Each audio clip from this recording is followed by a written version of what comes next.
নিয়ে আসেন। আপনাকে আল্লাহ চেয়েছেন, এই জন্য আপনাকে জন্ম দিয়েছেন মুসলমান পরিবারে, অটোমেটিক্যালি মুসলিম হয়ে যেতে পেরেছেন। আল্লাহ পছন্দ করেছিলেন বিদায় ওই ঘরে আল্লাহ আপনাকে জন্ম দিয়েছেন।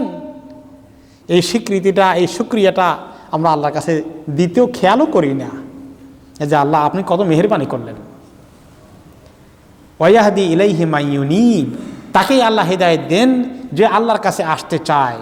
এখানে আল্লাহ তাআলা দুইটাই বললেন যে আল্লাহই মনোনীত করেন, আবার আল্লাহ তাআলা বলেন যে আল্লাহর কাছে আসে তাকেই আল্লাহ হিদায়াত দেন। তাহলে বান্দারও কিছু চেষ্টা করা লাগে। তা আজকে যারা ইসলাম কবুল করে তারা চেষ্টা করে, এই যে আসলো তাদের এই যে এক পা আগিয়েছে, আল্লাহ তাআলা তাদের দিকে দুই পা আগিয়ে তাদেরকে নিয়ে এসেছেন। হাদিসে কি আসছে? বান্দা যখন আমার দিকে এক পা আসে আমি কয় পা দেই? দুই পা দেই। এক বিগত আসলে আমি এক হাত যাই, সে এক হাত আসলে আমি দুই হাত তার দিকে এগিয়ে যাই।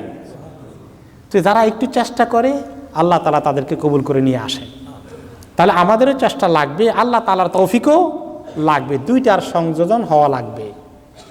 এই জন্য মুসলিম ঘরে জন্ম নিলেই কপাল পড়া, অনেকেই ইসলামের সঙ্গে কোনো সম্পর্কই রাখতে পারে না, সে মরে যায় জাহেলিয়াতের উপরেই। ইসলাম সম্পর্কে নিজের কোনো জ্ঞান নেই, পরিবারে কাউকে কোনো জ্ঞান দেয়নি, হ্যাঁ, সারা জীবন জাহেলিয়াতের মধ্যে ডুবে থাকলো, ওগুলা করেই মারা গেল। ইসলামকে জানতেও পারলো না, শিখতেও পারলো না, আমল করতেও পারলো না, অথচ জন্ম হয়েছিল কোন পরিবারে? মুসলিম পরিবারে। কপাল পোড়া। আল্লাহ তাকে ফেভার করেছিলেন, সে আল্লাহর ফেভারের মূল্য দিল না। এই জন্য নিজেরও লাগবে কিছু, আল্লাহর কাছে তৌফিক চাওয়া লাগবে। ওয়াহদি ইলাইহি মাইয়ুনিব, যে আল্লাহর কাছে আসতে চায় তাকে আল্লাহ হিদায়াত দেন। আপনি আসতে না চাইলে মিস করবেন। আপনি একটু চান, আল্লাহর কাছে তৌফিক চান, চেষ্টা করেন, আল্লাহ আপনাকে দিবেন। ওয়ামা তাফাররাকু ইল্লা মিন বাদি মা জাআহুমুল ইলমু বাগয়ান বাইনাহুম। এই যে ফিরকাবাজি যারা করলো, আগের জমানা নবীর উম্মতরা ফিরকাবাজি করেছে, এই নবীর উম্মতরাও ফিরকাবাজি অনেকেই করে যাচ্ছে।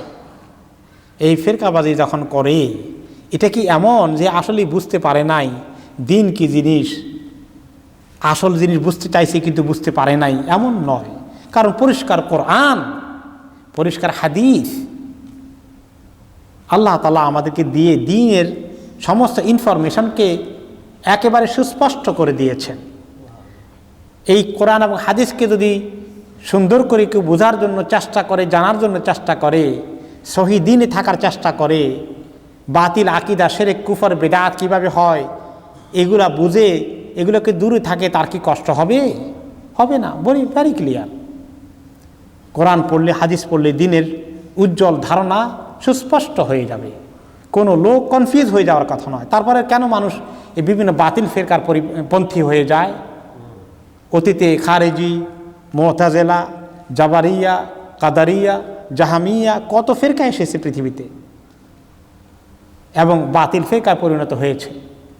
ইসলামের নামে শিয়াদের মধ্যে বিভিন্ন তরিকা, নসাইরিয়া, আলওয়ি, তারপরে ইসমাইলিয়া, আগাখানিয়া, এরপরে লেটেস্ট আসলো কাদিয়ানি। তারা ইসলামের দাবি করে, কিন্তু বাতিল ফিরকা তাদের এগুলো কেন হয়ে গেছে? দিন বোঝা কি খুব কঠিন হয়ে গেছে? কোরআন হাদিস পড়ে তারা বুঝতে পারতেছে না সহি দিন কোনটা, এরকম সমস্যা হয়ে গেছিল? না, চেষ্টা করে নাই, চেষ্টা করলে এরকম হতো না। তাহলে তাদের এই ফিরকাবাজি তারা হয়েছে, বাতিল ফিরকায় চলে গিয়েছে। কি কারণে? যে আল্লাহর কাছ থেকে এলেম আসে, এলেম তাদের কাছে রেডি আছে, কিন্তু এলেমকে দিন কোরআন এবং হাদিসের এলেমকে বাদ দিয়ে বাগিয়াম বাইনাহুম, নিজেরা সীমা লঙ্ঘন করে মন গড়া বিভিন্ন তত্ত্বের দিকে চলে গিয়েছে। হ্যাঁ, বিভিন্ন রকমের বাতিল আকিদাকে নিজেরা অ্যাডপ্ট করেছে, করে তারা আজকে দিনকে হারিয়ে বাতিল ফিরকায় পরিণত হয়ে গেল। ওয়ালাউলা কালিমাতুন সাবাকাত মির রাব্বিকা ইলা আজালিম মুসাম্মা লাকুদিয়া বাইনাহুম। এটা শুধু বাতিল ফিরকাগুলো নয়, আজকে আখিরি নবী আসার পরে পৃথিবীতে যত মিল্লাত এসেছে, যত আরও অন্যান্য ধর্মাবলম্বী আছে, সবাই এই ফিরকাবাজির মধ্যে পড়ে গিয়েছে। এরা সবাই বাতিল ফিরকার অন্তর্ভুক্ত হবে ব্রডার সেন্সে।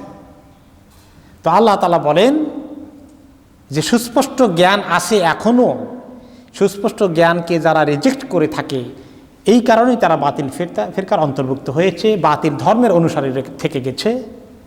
আল্লাহ যদি চাইতেন তো আল্লাহ সবাইকেই এক দল আনতে পারতেন, এবং যারা এরকম দ্বীনের ইলম আসার পরেও অন্যায়ভাবে ভিন্ন মতের অনুসারী হয়ে যায়, ভিন্ন ধর্মের অনুসরণ করে, বাতিল ফিরকার অনুসরণ করেন, আল্লাহ চাইলে তাদের অনেক আগেই শেষ করে দিতে পারতেন, কিন্তু আল্লাহ তাআলা এটা করেন না। ওয়ালাউলা কালিমাতুন সাবাকাত মির রাব্বিকা, আল্লাহর পক্ষ থেকে কালিমা ঠিক করে দেওয়া আছে আগে থেকেই, কোন ব্যক্তিকে কখন আল্লাহ তাআলা মউত দেবেন, কোন দেশকে, কোন এলাকাকে, কোন জাতিকে কখন আল্লাহ তাআলা বিনাশ করবেন, প্রত্যেকের মৃত্যু সময় নির্ধারিত হয়ে আছে। তা না হলে দিনকে নিয়ে যে বাড়াবাড়ি করে, ফেরকাবাজি করে, বাতিল ধর্মের অনুসারী হওয়ার কারণে এই পৃথিবীতে তাদের বেঁচে থাকার কোনো অধিকার ছিল না। তাদেরকে শেষ করে দেওয়া আল্লাহর রাইট ছিল। আল্লাহ তাদেরকে পৃথিবীতে অনেক আগেই শেষ করে দিতেন দিন সম্পর্কে বাড়াবাড়ি করার কারণে, বাতিল ফেরকা অনুসারী হওয়ার কারণে। কিন্তু আল্লাহ এটা করেন না যে প্রত্যেককে কবে মারা যাবে আল্লাহ লিখে রেখেছেন, তাই না? জন্মের আগেই লেখা হয়ে গেছে না, কার কবে জন্ম হবে, কার কবে মৃত্যু হবে। 50,000 বছর আগে আল্লাহ তাআলা ঠিক করে দিয়েছেন। মায়ের পেটে 4 মাস বয়সে যখন রূহ এসে গেছে, সেখানে এনে রিজিককে জুড়িয়ে দিয়েছেন। আল্লাহ তাআলা এইটার মধ্যে হস্তক্ষেপ করতে চান না, এই জন্য তাকে তার শেষ হায়াত পর্যন্ত আল্লাহ তাআলা পারমিশন দিচ্ছেন বেঁচে থাকার। তা না হলে যে অন্যায় করেছে তার শাস্তি বহু আগে হয়ে যাওয়ার কথা, পৃথিবী থেকে তার বিদায় হয়ে যাওয়ার কথা ছিল বহু আগে। লাকুদিয়া বাইনাহুম, আল্লাহ ফয়সালা করে শেষ করে দিতেন গজব দিয়ে তাদেরকে। ওয়া ইন্নাল্লাযীনা উরিসুল কিতাবা মিন বাদিহিম লাফি শাক্কিম মিনহু মুরিব, যারা এই কিতাবের ওয়ারিস হয়েছে ওই আগের নবীদের আগে, আখেরি নবীর আগে, আগের নবীদের সময়ে নবী করিম সাল্লাল্লাহু আলাইহি ওয়াসাল্লাম যখন এই দুনিয়াতে নবুয়ত নিয়ে এসেছিলেন, ওই সময় কোন কোন নবীর উম্মত দুনিয়াতে বিরাজমান ছিল? কোন কোন নবীর উম্মত? মুসা আলাইহিস সালামের উম্মত এবং ঈসা আলাইহিস সালামের উম্মত, মেইনলি এই 2 নবীর উম্মতই ছিল। বাকিরা সিটে ফোটা থাকলেও তাদের কোনো খবর ছিল না। এই নবীর আগে যাদেরকে কিতাব দেওয়া হয়েছিল, তাদের যে সমস্ত বাকায়া উম্মত ছিল, উম্মত যারা কিতাবের অনুসারী ছিল, যারা কিতাবের ওয়ারিস ছিল, লাফি শাক্কিম মিনহু মুরিব, এই আখিরি নবীর হক নবুয়তের মুজিজা দলিল প্রমাণ দেখার পরেও খামাকা শোভা সন্দেহ সৃষ্টি করে বেরিয়েছে। তারা বলতো যে ইনি তো আখিরি নবী না, আখিরি নবী তো আমাদের মধ্যে বনি ইসরাইলের মধ্যে আসার কথা।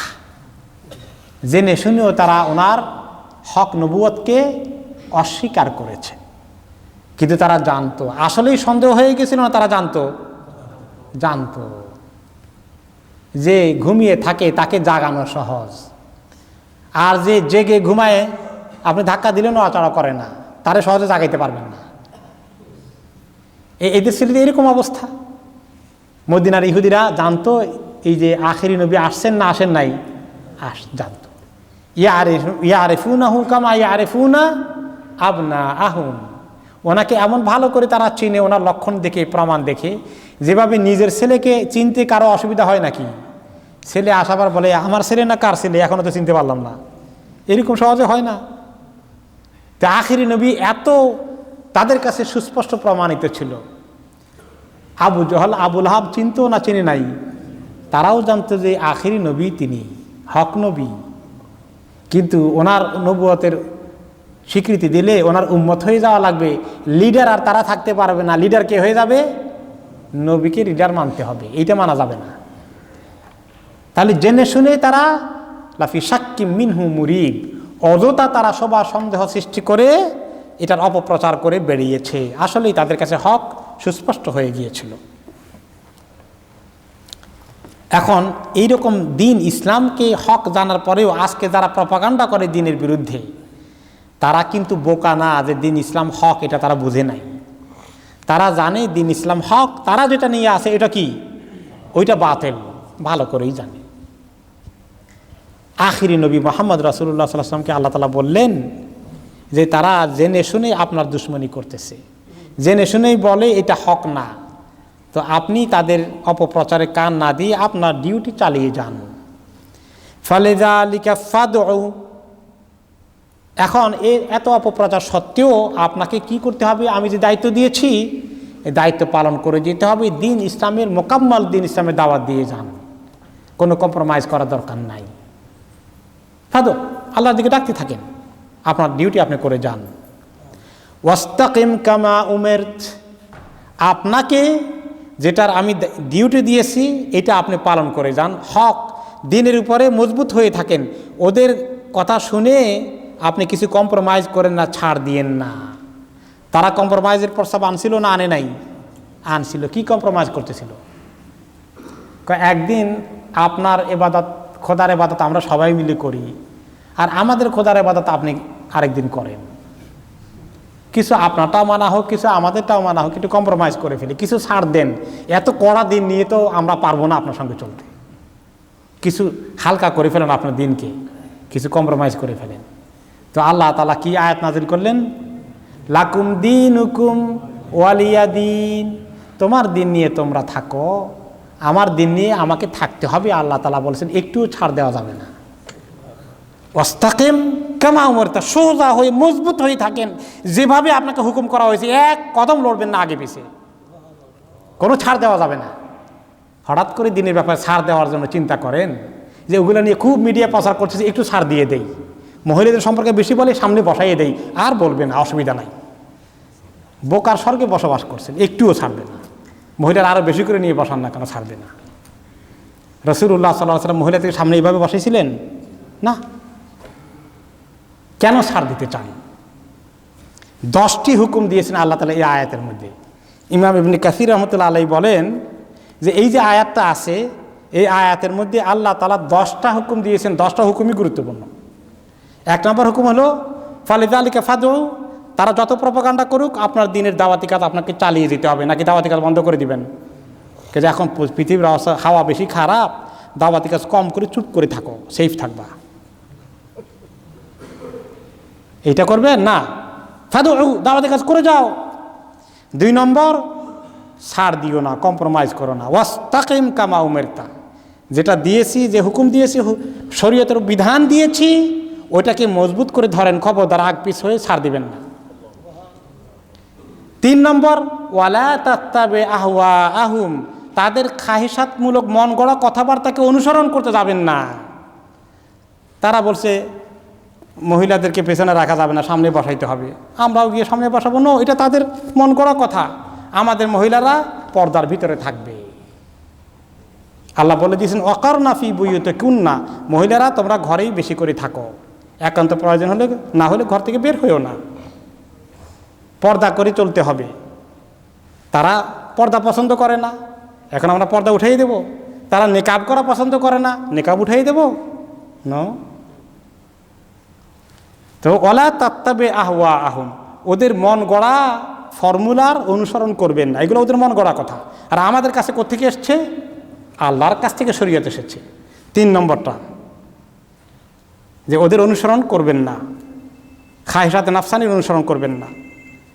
তারপরে 4 নম্বর হুকুম দিয়েছেন ওয়াকুল আমানতু বিমা আনজালাল্লাহু মিন কিতাব, আপনি বলে দেন আল্লাহ কিতাবের মধ্যে যা নাযিল করেছে আমি পুরোটার উপরে ইয়াকিন করে ঈমান করে বসে আছি। তোমরা যত প্রচার প্রপাগান্ডা করো, আমার ঈমানের কমতি হবে না ইনশাআল্লাহ। তাহলে পুরো ইয়াকিন করতে হবে, আপনি যেন সে কি না হয়ে যান, আপনি নিজেই কনফিউজড হয়ে যান, তো আর কিসের দাওয়াত দিবেন? এটা কয় নম্বর হুকুম? 4 নম্বর, যে আমরা আমাদের শরীয়তের উপরে প্রশান্ত চিত্তে ঈমান নিয়ে আল্লাহ সন্তুষ্টি আদায় করবো। আলহামদুলিল্লাহ, যে শরীয়ত আল্লাহ তাআলা দিয়েছে, এটার জন্য আমি লজ্জিত নাকি? আমাকে বেকায়দা ফেলে মহিলারা পিছনে কেন, তোমাদের কি? এইটা বললে আমি লজ্জিত হয়ে যাব? ন, আমি সন্তুষ্ট চিত্তে আল্লাহ তাআলার শরীয়তের উপরে আমি পরিপূর্ণ ঈমান আস্থার সাথে আমি আছি। 5 নম্বর, ওয়া উমিরতু লিআদিলা বাইনাকুম, আমাকে হুকুম করা হয়েছে তোমাদের মধ্যে ইনসাফ কায়েম করতে। ইনসাফ কায়েম করবো আমি। ইসলাম মুসলমানদের মধ্যে শুধু ইনসাফ কায়েম করতে বলেনি, নন মুসলিমদের সঙ্গে যদি দেন দরবার হয়, আমি যদি ক্ষমতার পজিশনে থাকি, একজন মুসলমান আরেকজন নন মুসলিমের মধ্যে যদি সম্পত্তি নিয়ে দরবার হয়, মামলা হয়, খালি মুসলমানটার ফেভার করার জন্য আল্লাহ আমারে পাঠাইছে নাকি? না, আমাকে ইনসাফ কায়েম করতে হবে। যদি মুসলমানটা জালিম হয়, তার জুলুমকে ঠেকিয়ে নন মুসলিম মাজলুমকে আমাকে সাহায্য করতে হবে।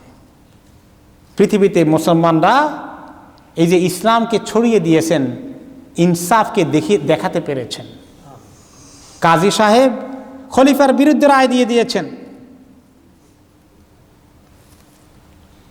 বাদশার বিরুদ্ধে রায় দিয়েছেন। এই সমস্ত সুন্দর জিনিস দেখিয়ে ইসলামকে আমরা কায়েম, পৃথিবীতে আমাদের পূর্বসূরীরা ইসলামকে ছড়িয়ে দিয়েছে। আপনারা মনে করছেন মিডিয়া কিছু সুন্দর কথা বললে ইসলাম কায়েম হয়ে যাবে? আমলের মাধ্যমে শরীয়তকে কায়েম করেছে এবং ইনসাফ কায়েম করেছে। গোটা নন মুসলিম সমাজে যখন বেইনসাফে পরিপূর্ণ ছিল, মোহাম্মদ আল ফাতেহ যখন তুরস্ক জয় করেন, তখন এই তুরস্কে রোমান সম্রাট বেইনসাফ দিয়ে ভর্তি করে ফেলেছিল।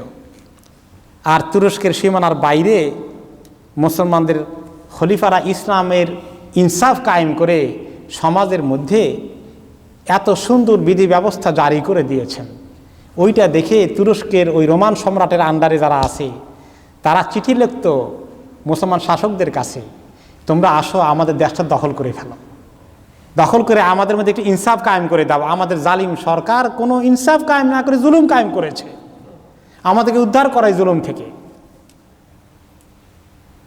এইভাবে মোহাম্মদ ইবনে কাসিম হিন্দু দেশে দখল করতে আসছেন, যখন তার কাছে চিঠিপত্র আসতো হিন্দু প্রজাদের পক্ষ থেকে, আমাদের হিন্দু রাজারা আমাদের দেশে ইনসাফ কায়েম করে নাই, তোমাদের এই ইনসাফ কায়েমের খবর আমরা পেয়েছি, তোমরা আমাদের দেশ দখল করে ইনসাফ কায়েম করো। এইভাবে পৃথিবীতে ইসলাম ছড়িয়ে পড়েছিল।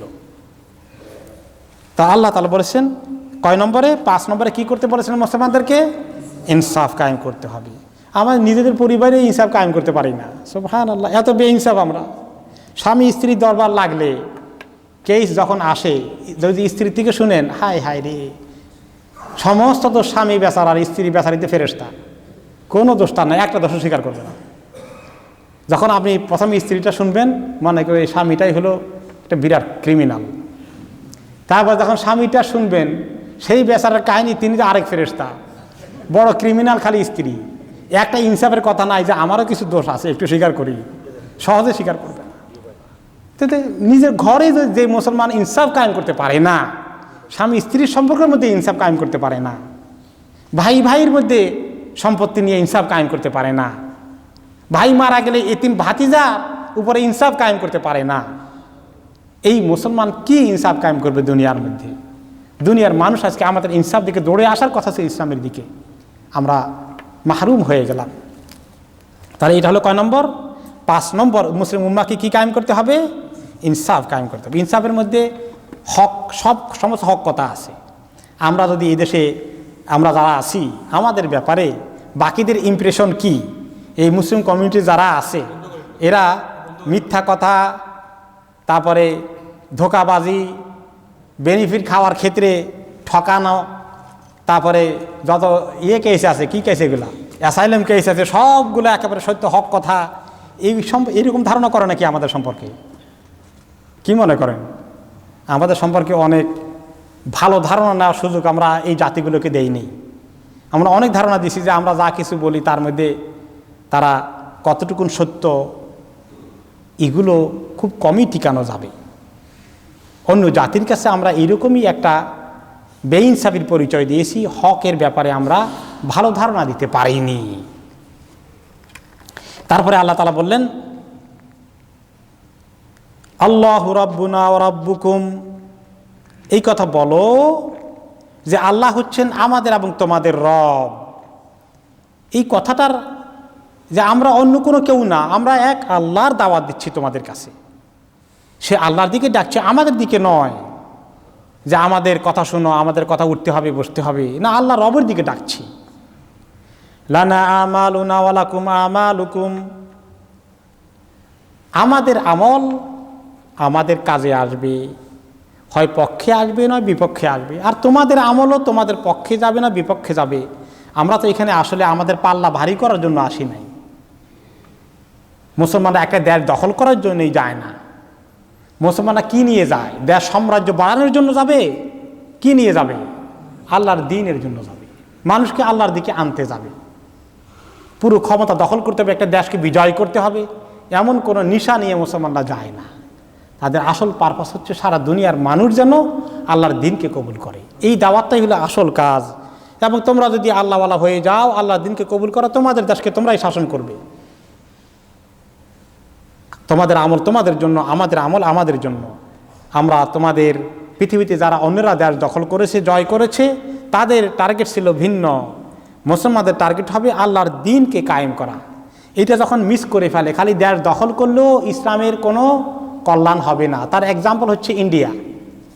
ভারতবর্ষকে মোগলরা দখল করে ফেললো, তাই না? মোগল সম্রাটরা সাম্রাজ্য বানালো। তারা কত বছর শাসন করেছে? প্রায় 200 বছরের কাছাকাছি, না? আরো বেশি তো। মোগলদের আগে পরে হিসাব করলে মুসলমানদের শাসন কয়েকশো বৎসর। এই কয়েকশো বৎসর শাসন করলো, দিল্লি হেডকোয়ার্টার, রাজধানী বানালো। তার আগে আগ্রা ছিল।